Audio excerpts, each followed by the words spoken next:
Philadelphia Eagles fly over to New York to take on Daniel Jones and the Giants after coming off a good victory in Week 6 over the Browns. While the Giants are hoping to rebound after a tough loss on Sunday Night Football against Cincinnati Bengals. My name's Tyler, here with my brother Ryan, and we're going to break down this Philadelphia Eagles New York Giants Week 7 matchup. We're going to talk about the matchups within the game and give our predictions at the very end of the video. But before we get into that, we do have a goal of getting to 100 new subscribers for these Week 7 prediction videos we have coming out. We've been able to achieve that goal over the past several weeks thanks to all of the new members to the channel. And so this week, if this is your first time here or if you have not already, go ahead and subscribe to the Tracy Take. Leave a like and a comment. Let us know who you think is going to win this game and why. So, Ryan, Philadelphia Eagles coming off a bye, got a victory over the Cleveland Browns. I won't say if it was a good victory or not. It was a little bit closer than I think we all would have liked and Eagles fans would have really liked. And the Giants are coming off a tough loss against the Cincinnati Bengals here. They were without Malik Nabers. I thought the defense played pretty well to keep that Joe Burrow offense in check outside of a really honestly just two long runs. That was a big difference in the game. Joe Burrow's run at the beginning of the game and then Chase Brown's run at the end of the game. And so coming into this game, though, both teams are going to be a little banged up that we got to look out for. Malik Nabers, as I mentioned, was not available due to a concussion. He potentially could be playing.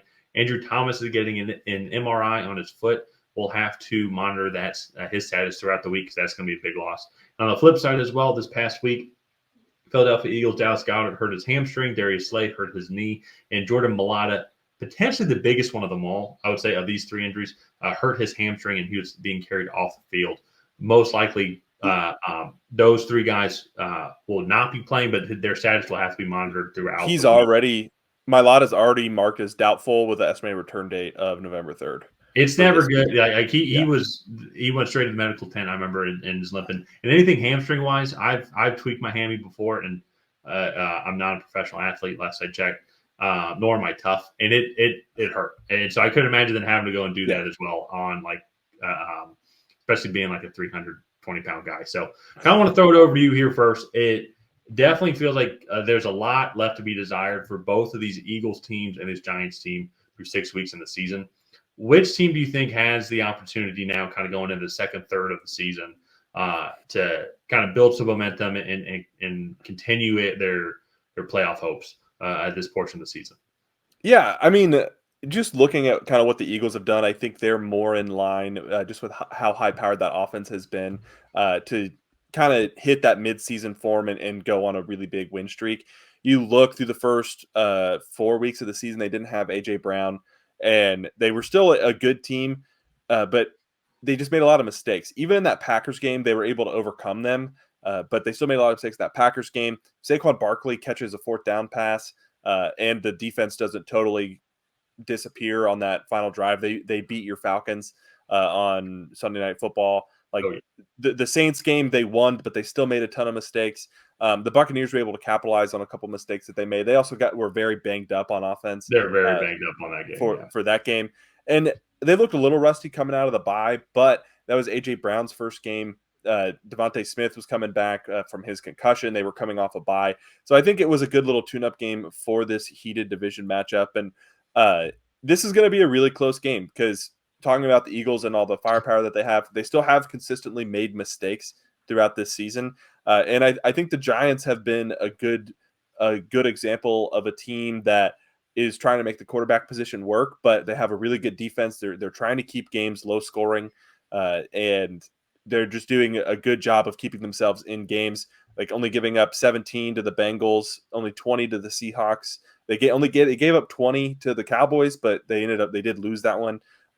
15 to the Browns, 21 to the Commanders. Their worst performance was the Vikings, which now that looks like a reasonable performance by the defense, giving up 28 to that team. So this has been a really stout defense and an okay offense, especially without Malik Nabers. This offense has really struggled though. They just not a great running game. Daniel Jones doesn't have really anywhere else to go with the football consistently when Malik Nabers is not on the field. So it's going to be a really interesting matchup, and I hope Malik Nabers can come back. He's missed 2.5 weeks with the concussion, so I hope he can come back and be there for this game. Yeah, no, it's this Giants team almost reminds me like the other New York team when Zach Wilson was the quarterback. is you got a stout It's defense. It's almost the exact same, and then you have a quarterback that's definitely struggling. People don't like it. Really weak offensive line, and I think they found something in Tyrone Tracy. I will say, now I'm not yeah, comparing. I'm not saying he's Brees Hall, but I think he's going to be a good emergence and a guy that they can rely on over the next couple of yeah. years. But Daniel Jones' play is significantly better than Zach Wilson now. true, but I'm talking about just the Yeah, scenario. Yeah, yeah, and I so, get it. I get it. yeah, he's cost him a lot more money than Zach Wilson was costing him though too. That's true. And they're both costing him games. And so I will say though, to be fair though to Daniel Jones on that last comment I made, when Malik Neighbors has been in, there definitely is another dynamic that this offense does have.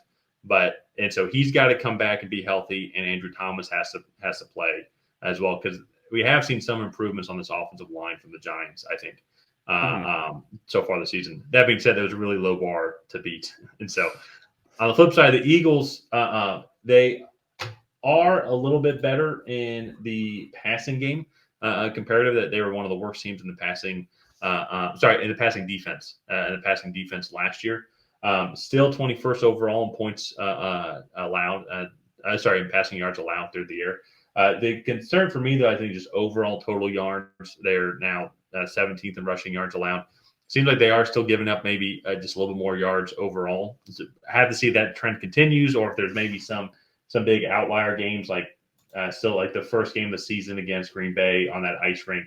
Maybe that's puffing up the stats a little bit. They had the Tampa Bay game where they were heavily injured, and at the same time going into a bye, maybe they almost I don't say took a week off, but knew that their chances were slim on how to play. So then I just say that then you potentially lose Darius Slay for this game here as well. I can see some opportunities of the New York Giants being able to capitalize if Malik Neighbors is able to come in and play. If Darius Slay, their number one corner, is also going to be out as well. So, and then on the flip side, on top of that too, Jordan Mailata not playing. The strength of this Giants team is this defensive line with Brian Burns, Kayvon Thibodeau, Dexter Lawrence. I think they're going to be able to kind of stymie this run, put some pressure on Jalen Hurts, and that's going to make it a very interesting matchup here, because A.J. Brown versus the secondary, it's not particularly great, but it's definitely not poor. It's definitely not a huge liability for this Giants team. So it's going to be a fascinating matchup between these Giants defense and this Philadelphia Eagles offense. I think both teams are going to get some licks. And if the Eagles are able to put up some points, just how is that Giants offense going to be able to kind of reply back, especially too if they don't have Malik Neighbors. Yeah, and just to kind of get into the predictions here, one of the things that I struggle with the Giants is if this is a kind of grinded out game, I think Philadelphia is more than happy to do that, because I do think they have, like, they're very competitive in the trenches on both sides of the ball. Losing Jordan Mailata hurts, but I think that they can still, like, they can play that style. But if, like, the Giants come out and Malik Neighbors, they start throwing the ball around and whatnot, I think the Eagles can do that just as well. Spread out this defense, create opportunities for playmakers to go and make plays. I think that is just, the Eagles can really control this matchup and kind of where it goes. And so for that reason, I'm going to go with the Eagles. Also, the Giants are 0-3 at home. I don't know why. I just, at this point in the season, like, trends are starting to kind of jump out at you, and the Giants might be a better road team than a home team. You know, it's funny. Dallas is like that also, the other NFC East team. Yeah. Dallas is 0-3 on the season. So, yeah, I think this is going to be a little bit of a closer game than people initially realize. I have just some interesting concerns about Philadelphia. It just does seem like it seems like they're not. Of course, I know it was a couple years ago when they made the Super Bowl and everything was clicking. Just doesn't seem like the things are still clicking overall for them. They are fully kind of getting back to healthy offensively with their skill position players, like with A.J. Brown and DeVonta Smith coming back. So maybe they still need to kind of go through those early season reps that they didn't have the opportunities to as well after their week one game against Green Bay. And so with that, and then with Jordan Mailata going down, I'm actually going to go with the Giants with some caveats. Malik Neighbors and Andrew Thomas have to play. I think if they're able to do that, I believe it's possible that Malik Neighbors can have himself a game, especially if Darius Slade does not play as well. It's going to take a lot of pressure, I believe, off of Daniel Jones. And at the same time, too, the Giants might have found a little bit of something with with Tyron Tracy as running back and Devin Singletary.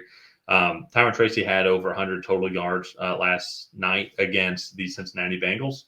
Let me just confirm that. Actually, now I said that. Yeah, 57 receiving yards, 50 rushing yards, and so then you combine that as well. Then they still have other just solid receivers as well with Darius Slayton, Wan'Dale Robinson. This has been a tough game for Philadelphia, even going back to last year as well. I know that was an epic collapse, but I still think that maybe just at home, it's a historic rivalry, and maybe there's going to be a little bit of extra here. I think the Giants are going to sneak this one out. If Malik Neighbors and Andrew Thomas play, I think it's going to be like a close 21-17 game. Yeah, it's definitely going to be a close division matchup. These two teams have had some slugfests in the past, and I don't really see this one being much different. So we're gonna disagree. I'm going with the Eagles. You're going with the Giants. Let's go ahead and wrap this one up here. If you guys have not already, please go ahead and like and subscribe. It is the best way to help out the channel. While you're down there, go ahead and leave a comment on who you think is going to come out ahead. Will it be the Philadelphia Eagles? Will it be the New York Giants? And that we'll see you guys next time.